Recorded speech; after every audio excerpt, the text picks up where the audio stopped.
Hello दोस्तों, स्वागत है आप सभी का आपका अपने चैनल बेसिक नॉलेज में। दोस्तों आज आप लोग क्लास 10th का वीकली टेस्ट होने वाला है। फटाफट से आप लोग देख लीजिए आज के लिए बहुत ही महत्वपूर्ण क्वेश्चन जो आज के एग्जाम में लड़ने के प्रबल संभावना है। जी हाँ दोस्तों, तो देखिए और जितने सारे क्वेश्चन आप लोग बता रहे हैं ये सारे झारखंड बोर्ड क्वेश्चन जो प्रीवियस कुछ सालों से पूछे जा रहे हैं। जी हाँ दोस्तों, मॉडल पेपर्स में है, तो मैक्सिमम पॉसिबिलिटी है यही सवाल आज आप लोग एग्जाम में आ सकते हैं। पहले सवाल ये है, भिलाई इस्पात कारखाना किस राज्य में है? तो दोस्तों ये आप लोगों का हो जाएगा छत्तीसगढ़ में। जानो दोस्तों, जो भिलाई स्टील प्लांट है, जैसे बोकारो स्टील प्लांट बोकारो में है, उसी प्रकार जो भिलाई स्टील प्लांट है वो हो जाएगा आप लोग का छत्तीसगढ़। ऑप्शन नंबर ए बिल्कुल सही हो जाएगा।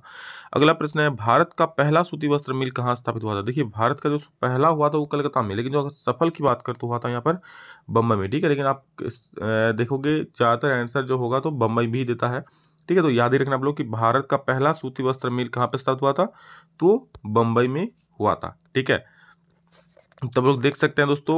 यहाँ पर नेक्स्ट क्वेश्चन किया है, प्रथम विश्व युद्ध के बाद यूरोप के घरेलू क्षेत्र की आमदनी में गिरावट आने का सही कारण बताएं। ठीक, मतलब विश्व युद्ध के बाद घरेलू क्षेत्र की आमदनी में गिरावट क्यों आ गया था? पहला विश्व युद्ध के बाद मतलब घर का जो आमदनी है क्यों घट गया था? तो युद्ध के मार्च से लोगों ने काम पर जाना बंद कर दिया था, कि मृत्यु एवं घोट के कारण सक्षम शारीरिक कार्यबल की संख्या घट गई थी, कि सरकार ने टैक्स लगा दिए थे कि अपने घरों के पुनर्निर्माण में लोग व्यस्त रहने लगे। तो देखिए मृत्यु के कारण, ठीक है, जितने सारे लोग थे घरों में, सारे लोग युद्ध में मारे जा चुके थे, तो कमाएगा कौन? इसलिए घरों की आमदनी वहाँ पर घट गई थी। अगला सवाल है, देखिए इनमें से कौन पारंपरिक ऊर्जा स्रोत नहीं है? तो यहाँ पर दोस्तों हाइड्रो एनर्जी जो है, ठीक है, ये आप लोगों का पारंपरिक ऊर्जा स्रोत नहीं है, ये गैर पारंपरिक है।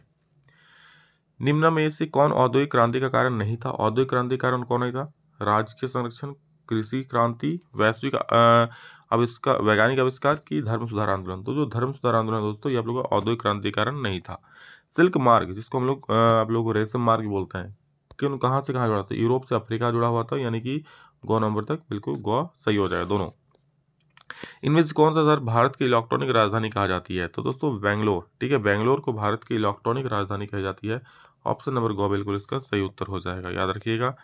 नेक्स्ट क्वेश्चन देखिए,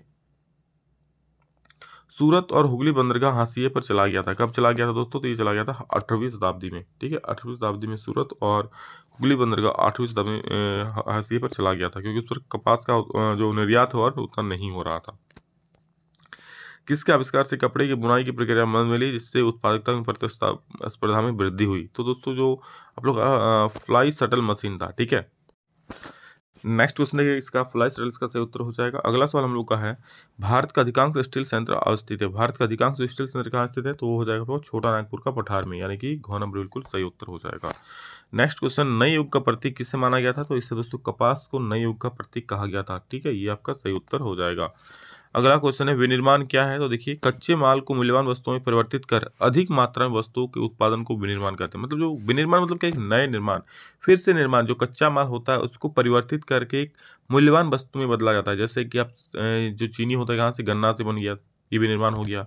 और लकड़ी से क्या कागज बना गया, वो आप लोग का विनिर्माण हो गया। टमाटर से क्या टोमेटो सॉस बना गया, ये विनिर्माण हो गया। आलू से आलू का चिप्स, कुरकुरे, लेज या फिर लेस बना गया, ये विनिर्माण हो गया। ठीक है, इंग्लैंड में सबसे फलते फूलते दो उद्योग कौन से थे? तो देखिए जो सबसे फलते फूलते दो उद्योग थे, एक थे सूती वस्त्र उद्योग और एक थे कपास उद्योग। ठीक है, सबसे फलते फूलते स्टार्टिंग में उद्योग थे। जीवाश्म ईंधन का एक उदाहरण देख लीजिए, कोयला है। ठीक है, एक एक नंबर में सवाल पूछा जा सकता है लोग का। ब्रिटेन की महिला कामगारों ने स्पिनिंग जेनी मशीन पर हमले क्यों किए? देखिए पहले विश्व युद्ध के बाद एक मिनट, इसका आंसर नहीं है तो सुन लो, मैं इसका आंसर बोलता हूँ। ब्रिटेन की महिला कामगार ने स्पिनिंग जेनी मशीन पर हमले क्यों किए? क्योंकि देखिए जब स्पिनिंग जेनी मशीन आया, ठीक है, तो जो वहाँ का काम था, कताई का काम, वो काफ़ी स्पीड कर देने लगा, काफ़ी स्पीड से करने लगा। ठीक, बहुत जल्दी काम करने लगा। तो वहाँ की जो औरत थी वो देखकर क्या घबरा गई, भाई मशीन इतना जल्दी जल्दी काम कर दे रही है, हम लोग क्या करेंगे? ठीक है, तो हम लोग को तो जॉब से निकाल दिया जाएगा, ऑब्वियस सी बात है ना। तो उन लोगों ने क्या, उस मशीन का विरोध करने लगा कि भाई ये मशीन अगर रहेगा तो हम लोग को जॉब से हाथ धोना पड़ सकता है, हम लोग का जॉब जा सकता है। तो क्योंकि मशीन और अब मशीन है भाई, आदमी से तो जल्दी ही काम करेगा, और इस वजह से उन्होंने क्या इसका विरोध किया, इसका हमले किए। पहले विश्व युद्ध के समय भारत का औद्योगिक उत्पादन क्यों बढ़ा? तो देखिए पहले विश्व युद्ध के समय भारत का औद्योगिक उत्पादन क्यों बढ़ा वो देख लीजिए। स्पिनिंग जेनी मशीन उन कताई की प्रक्रिया तेज, एक मिनट, ये उल्टा पुल्टा आंसर हो गया है। ठीक है, देखिए अभी मैंने कहा कि स्पिनिंग मशीन उन कताई की प्रक्रिया तेज कर दी थी, यह मशीन महिलाओं से ज़्यादा तेज काम करता था। ठीक है, ये जो आंसर है दोस्तों ये आप लोग का इसका आंसर हो जाएगा। ठीक, अभी जो मैंने बोल दिया, ब्रिटेन की महिला कामगारों ने स्पिनिंग जेनी मशीन पर हमले क्यों किए। ठीक है, और पहले विश्व युद्ध के समय भारत का औद्योगिक उत्पादन क्यों बढ़ा, तो चलिए इसका आंसर हम लोग देख लेते हैं।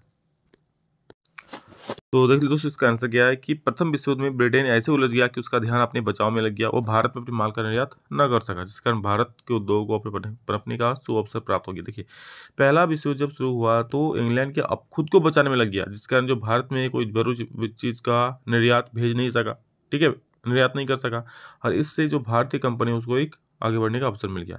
इंग्लैंड के सभी कारखाने युद्ध से संबंधित चीजें बना रहे थे, ठीक है, सैनिक सामग्री बनाने में लग गई, इसलिए भारतीय उद्योग को रातों रात एक विशाल देसी बाजार मिल गया था। मतलब लोगों के जैसे कपड़ा हो गया, बाकी लोगों की जरूरी सामान की चीजें। युद्ध लंबा चला तो भारतीय कारखाने में फौज के लिए जूट की बोरियां, फौजियों के लिए वर्दी, कपड़े, टेंट, चमड़े, जूते, जब युद्ध लंबा चलता गया तो भारतीय जो कंपनी है इसमें कूद पड़े, युद्ध के लिए सामान बनाने लगे। सारे अन्य सामान नए कारखाने लगाए गए, पुराने कारखाने कई पारियों में चलने लगे, बहुत सारे नए मजदूरों को काम पर रख लिया गया, ठीक है, इसलिए पहले विश्व युद्ध का जो समय था दोस्तों, भारत का औद्योगिक उत्पादन बढ़ गया था, ठीक है। तो ये था दोस्तों आप लोगों का मोस्ट इंपॉर्टेंट क्वेश्चन जो आज के एग्जाम आने की प्रबल संभावना है। सारे दोस्तों को फटाफट से शेयर कर दे दोस्तों, और हम लोग को पता है कि आप लोग का लाइव चल रहा है कितना, पर डे 6 बजे, तो आज भी लाइव होने वाला है, जरूर जुड़िएगा, ठीक है। चलिए, love you all, thank you all of you, अभी कल फिर नेक्स्ट में जल्द मिलेंगे, तो देख लीजिए, जय हिंद, वंदे मातरम।